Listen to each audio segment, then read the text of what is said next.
Hi hello welcome to Prathu channel. నేను మీ లక్ష్మిని మాట్లాడుతున్నానండి. హాయ్ అండి, అందరూ ఎలా ఉన్నారు? బాగున్నారా? నేనైతే చాలా బాగున్నాను. ఈరోజు నేను చేస్తున్న రెసిపీ ఏంటంటే పచ్చి రొయ్యలు గుడ్లు చేస్తున్నానండి. 1/2 kg పచ్చి రొయ్యలు తీసుకున్నాను.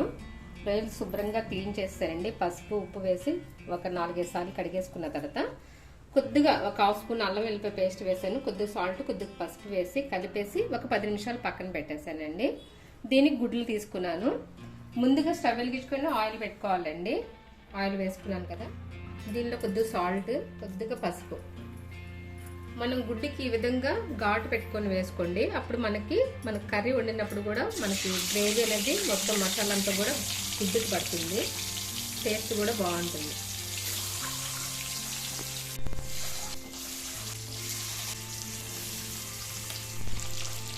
చూస్తున్నారు కదండి, మనం ఆయిల్ ఇలా గుడ్లు వేసినప్పుడు ఇలా కలుపుతూ ఉండండి. అప్పుడు అన్ని వైపులు కూడా మనకి గుడ్డ అనేది ఫ్రై అవుతుంది. ఇప్పుడు మనం తీసేసుకుందాం. ఇంకా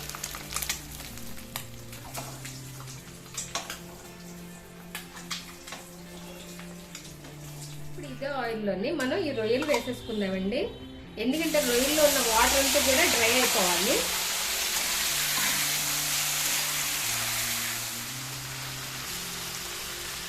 కదండి, ఇప్పుడు రొయ్యల్లో ఉన్న వాటర్ అంతా డ్రై అయిపోతుంది కదా. ఇప్పుడు రొయ్యలు తీసేసుకుందాము.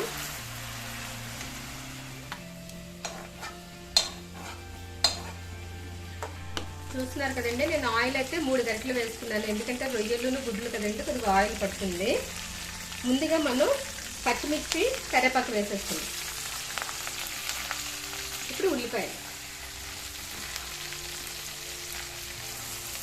ఇవి బాగా ఫ్రై అవ్వాలి. ఈ ఫ్రై అయినప్పుడే మనం ఉప్పు పసుపు వేసేసుకుందాం. ఒక 1/2 స్పూను పసుపు, సరిపడా ఉప్పు వేసుకోండి.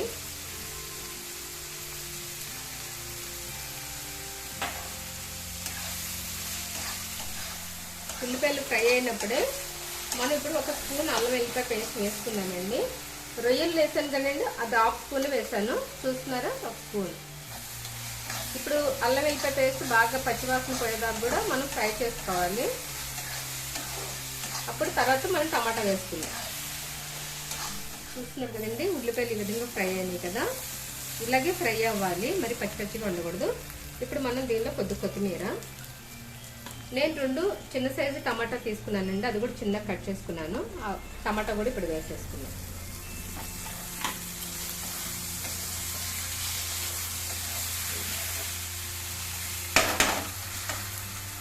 ఇప్పుడు వీటిలోనే 1 స్పూను ధనియాల పొడి, 1 స్పూను వేయించుకొని జీలకర్ర పొడి అండి, 1 స్పూన్ వేసుకుందాం.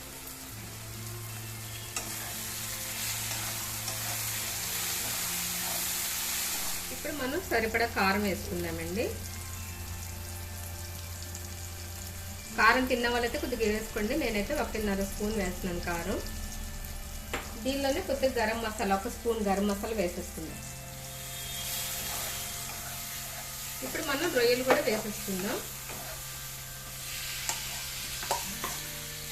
ఎగ్స్ కూడా వేసేసుకుందామండి.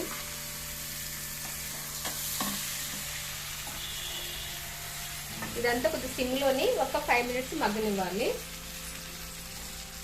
కలిపేసుకొని అన్ని ఒకసారి మూత పెట్టేసుకుందామండి.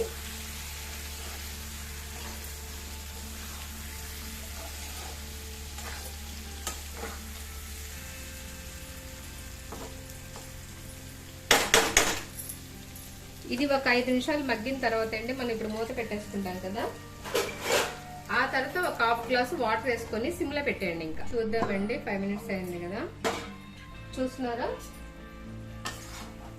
ఆయిల్ అంతా కూడా ఇలా పైకి వచ్చేసింది కదా. ఇప్పుడు మనం దీనిలో గ్లాస్ వాటర్ వేసుకుందాం.